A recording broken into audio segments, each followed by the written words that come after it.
A tourist tried to touch the guardsman, thinking it was just a game. But his reaction shocked everyone. Discover how one step changed everything and why now no one dares to cross the line. Buckingham Palace, midday. The crowd at the gates grows denser, hundreds of people with phones and cameras searching for the perfect shot. A familiar sight. Tourists posing, filming the changing of the guard, discussing the architecture. To them, this is just another landmark, a place for great photos and funny videos. Sergeant Daniel Harper stands at his post, unmoving, focused, as always. Back straight, gaze fixed on nothing, expression unchanged. Years of service have perfected this. He is not just a man, he is part of a tradition that spans centuries. But the tourists don't care about that. They want entertainment.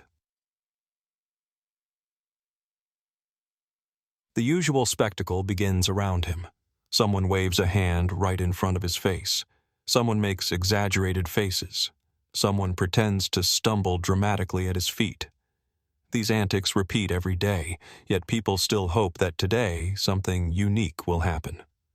Nearby, a group of tourists discusses ways to test the guards. One of them jumps forward, pretending to flick Daniel's nose, only to pull back at the last moment. The others burst into laughter. Daniel doesn't move, doesn't see, doesn't hear, doesn't exist, as a person, to them. But then, he appears. A middle-aged man, solid build, confident posture, wearing a bright t-shirt that reads, "London Baby." His grin is smug, his eyes challenge. He isn't just here for a photo, he wants something bigger. His gaze scans the crowd. There are enough cameras, enough witnesses.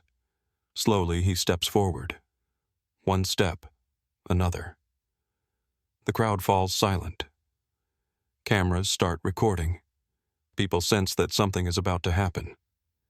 The man stops directly in front of the guardsman, blocking his path, crosses his arms, spreads his legs slightly wider, as if asserting dominance. The murmurs in the crowd grow louder. No one knows what will happen next. Daniel doesn't move, but the air around them thickens. Everyone can feel it. Something is about to change. The crowd watches.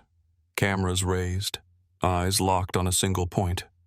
Tourists wait. For a reaction, for emotion, for something to shatter the guard's usual silence. But Daniel doesn't move. The man in front of him basks in the attention. His movements are slow, deliberate. He shifts his weight from foot to foot, glancing at the spectators as if ensuring they're still watching. The tension in the air thickens. And then, he takes another step. The tourist moves half a step closer. Now they're almost touching.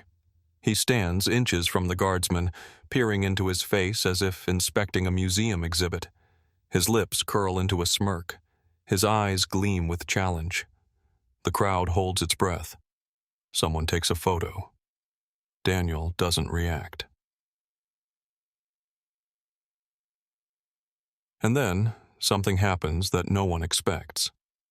The man raises his hand. His palm moves toward the guardsman, and in front of dozens of people, his fingers touch the soldier's shoulder.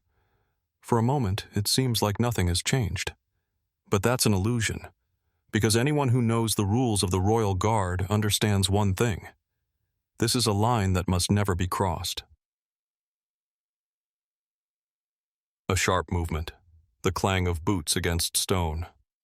Daniel takes a sudden step forward. The tourist, caught off guard, stumbles backward. His arrogance vanishes in an instant. And then, a voice rings out, a voice that everyone present that day will remember. "Step back!" The crowd gasps. Cameras shake in people's hands, because the guardsman, whom everyone thought was just an unmoving decoration, has just reminded them he is very much alive. And most importantly, he's not finished yet. The crowd freezes. Just moments ago, they were spectators expecting another piece of tourist entertainment. But now the atmosphere shifts. The guardsman moves. The sharp clack of a boot striking stone echoes through the square.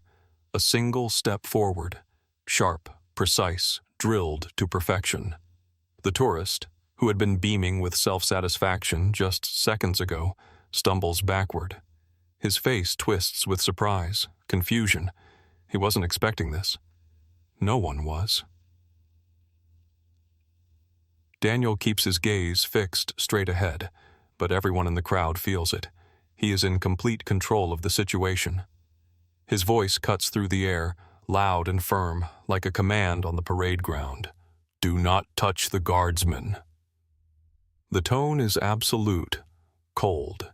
He isn't yelling. He is ordering. Tatak. The tourist tries to maintain his composure, but his confidence is gone. One step back, then another and another. The crowd is silent. Laughter, jokes, whispered comments for phone cameras, all gone, because no one expected their little game to turn into a real threat. Some people keep recording, but now with a different intent. This isn't entertainment anymore. This is a lesson that the Royal Guard has limits, and if you cross them, there will be consequences. The tourist steps back again, but his eyes dart around, desperate to regain control. He's embarrassed, but there's a crowd, cameras, phones. People are watching, waiting to see what happens next. A minute ago, he was the star of his own joke. Now he's just a man who crossed the line without thinking of the consequences. Daniel stands exactly as before. But now, everyone understands. He is not just a silent statue. He is a soldier. The crowd begins to process what just happened. What had started as a silly game has now taught them something real. Some people lower their phones, suddenly ashamed. Others glance at each other, their expressions shifting from amusement to respect. Some still hold up their cameras, but they're no longer laughing. Tsalka. The tourist takes one more step back. Now he knows. He lost. The crowd sees him differently now. Not as a bold prankster, but as someone who tested the patience of a soldier and got put in his place. Understanding that there's no way to save face, he turns and disappears into the sea of people. But this moment will stay with him for a long time.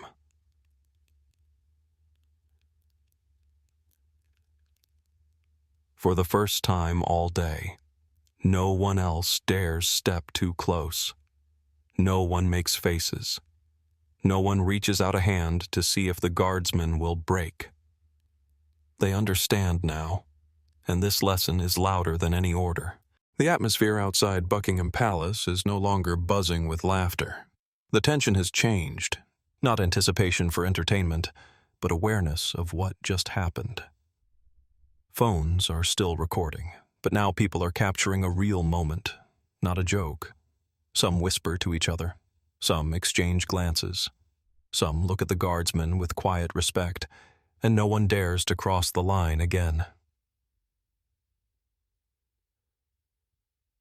The tourist, who had been the center of attention just moments ago, is now just another face in the crowd. He got what he wanted, attention, but not in the way he expected.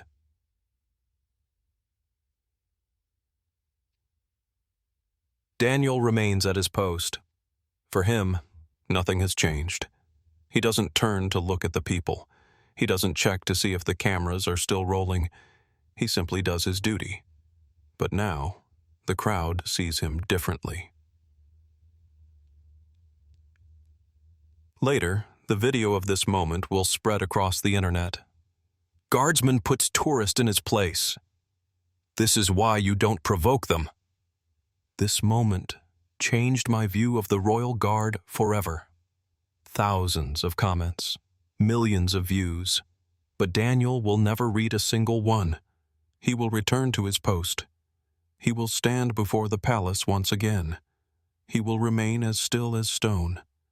And if someone else tests his patience, he will teach them the same lesson. Because the guard is not here for entertainment. It is here for honor.